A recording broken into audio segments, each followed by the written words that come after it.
Hello everyone, welcome back to Rolling Solo. My name's Adam Smith and we are in the thick of it, cooking up some meat.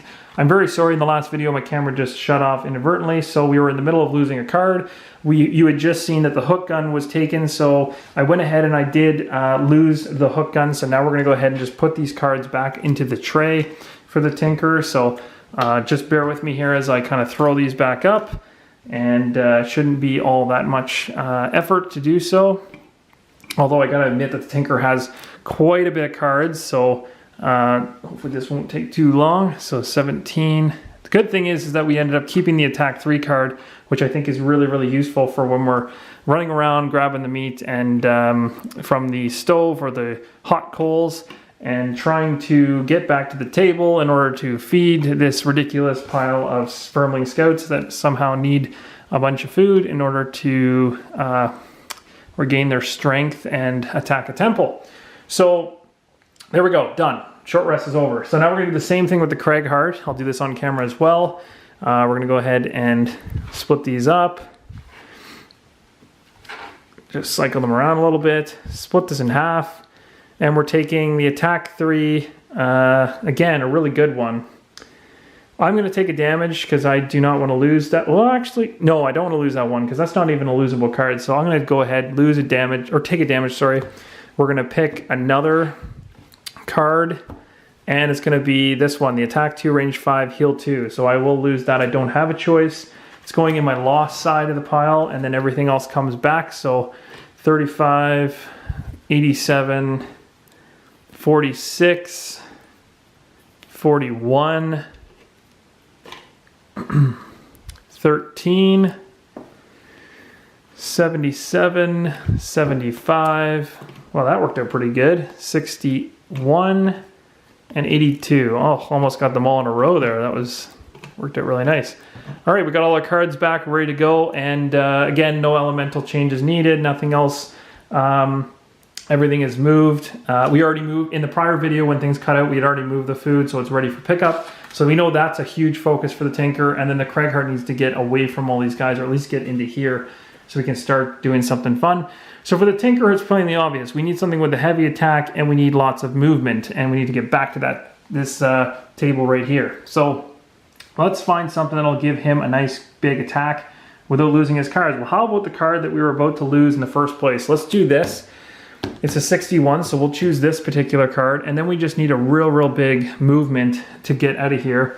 As of right now, no matter how these guys sit, if I use a move 4, 1, 2, 3, 4, see, that's where things get tough. So it all depends on, it might be worth it to move to here first and take 2 more damage, because if these guys end up here, we'll end up burning a move 4 card if we're sitting where we're sitting, because 1, 2, 3, 4, there's no way that we'd have to go off over here. I'd rather get 1 more hex further with a move 4 and move a little faster. So let's go ahead and use a move 2. We'll have to suffer the 2 damage, but we can heal ourselves on the way and things shouldn't be too bad. So we'll go ahead and use something like, let's just use like Flamethrower for instance. It's 47. And then also to allow us to see where the heck these Vermlings end up moving at the same time. So we'll do that, and then the Craighart needs to generate all kinds of movement. He needs to get at least 3 or higher to get into this room, so he can start cooking stuff. And he's got to move a 4. How close would 4 get him? 1, 2, 3. Ooh, just a little short of where he needs to be. So now I could take damage by going through the thorns. I could go 1, 2, 3, 4, but like there's no gain there from going through the hazardous terrain. So maybe just going 3 makes the most sense. 1, 2, 3, and then on the next one, 1, 2.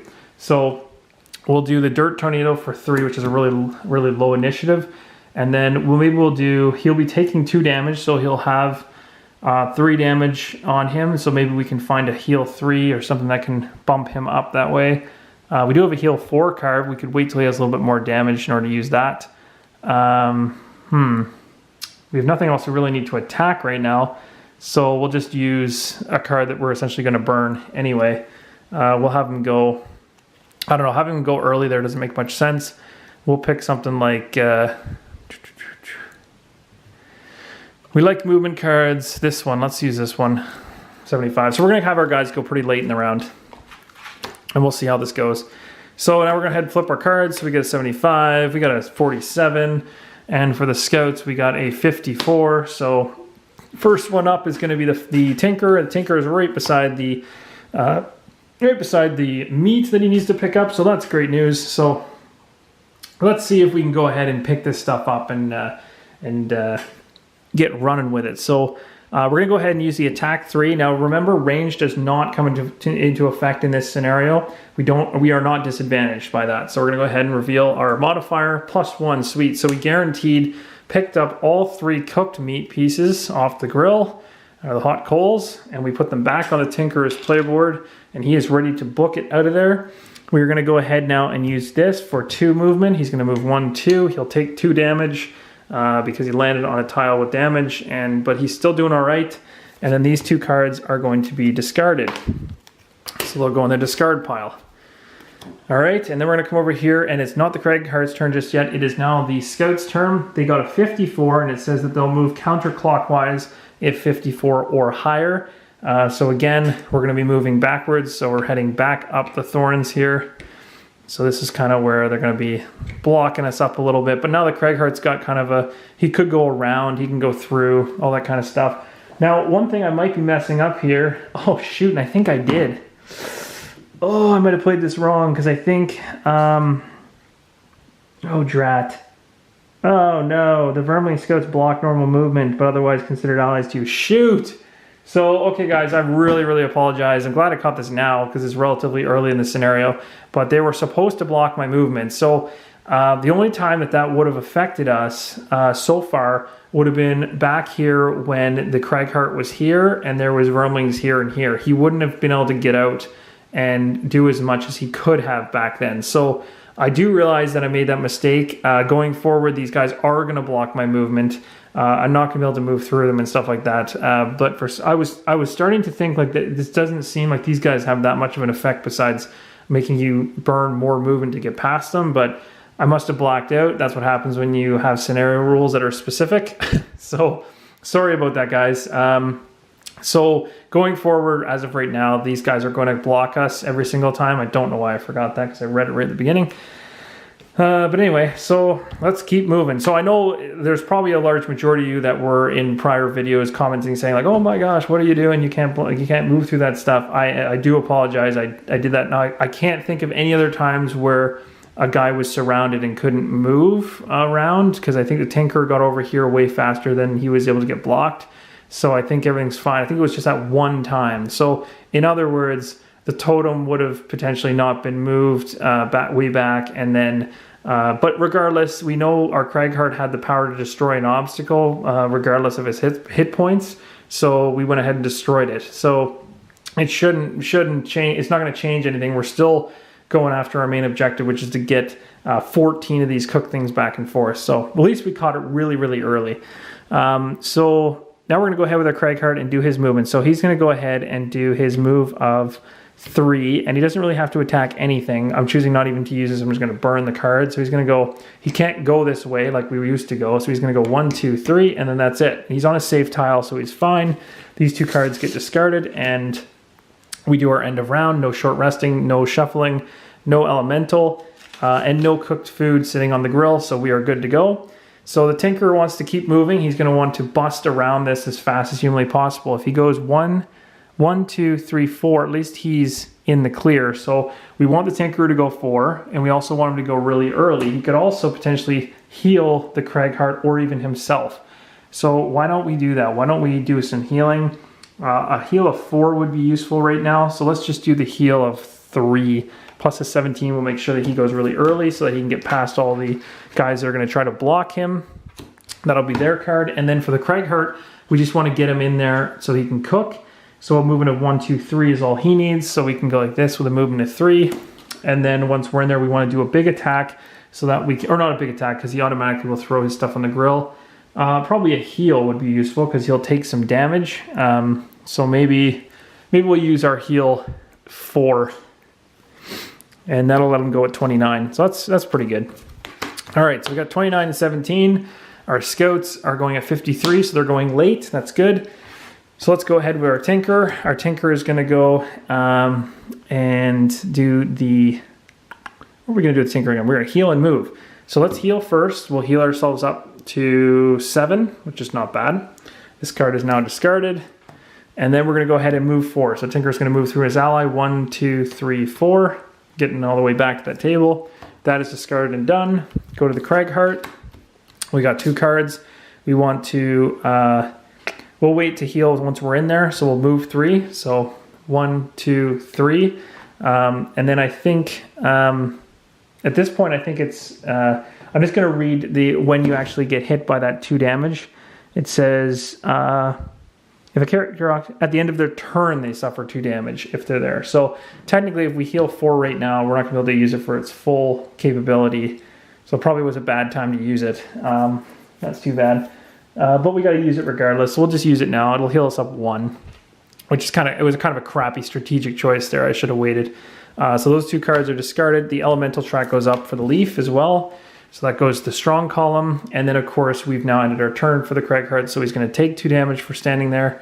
And he's ended his turn adjacent to the cooking shrine. So he's going to go ahead and throw all of his meat on the grill. And that is the end of that. And then before things move to the next space for the end of the round, if they all want to stay on there, which they don't, then we're going to do our Vermling Scouts, who got a 53. So they're going to move clockwise. They're going to move back this way. They almost tried to block the Tinker, but Tinker was able to just avoid it. And now now we can go ahead at the end of the round, which it is now, and move these to the second space. So they're starting to cook up. And then that's pretty much it. We wane down the leaf to the waning column, shuffle anything as necessary, which there is nothing, and move to the next card. So we'll go ahead with the Tinker. We're going to go with a 4 because we want to generate some movement, get moving.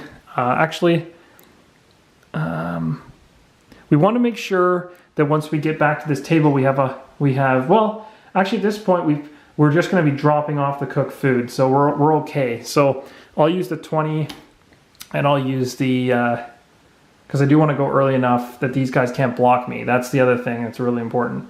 So 20 is pretty good. And then let's pick a card that's like super early, like 16, just to be 100% certain that we can get past these guys.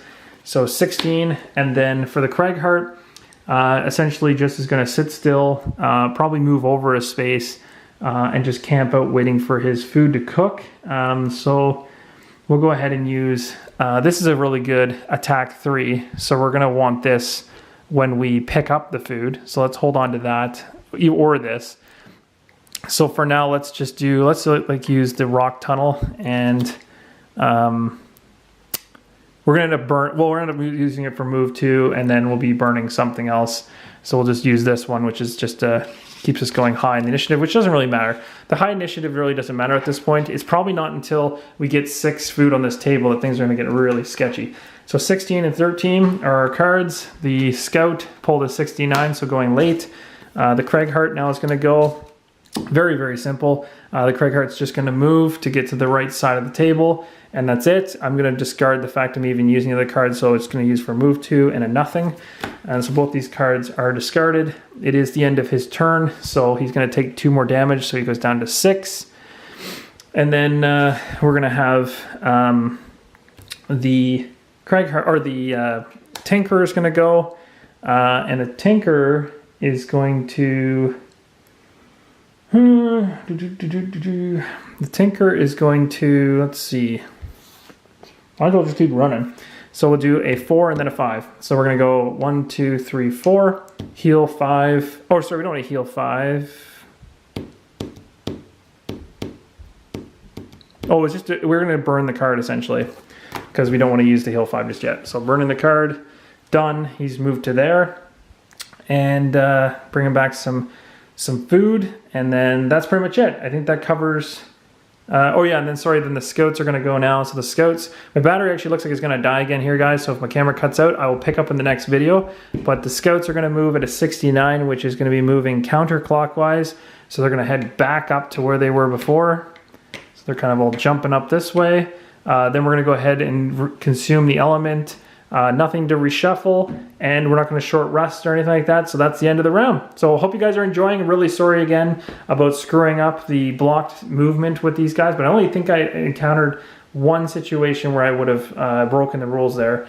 So yeah, hope you guys are enjoying. Keep subscribing, and let's make this community bigger, and at the same time, let's cook some meat and win this scenario. So until next time, guys, keep rolling solo.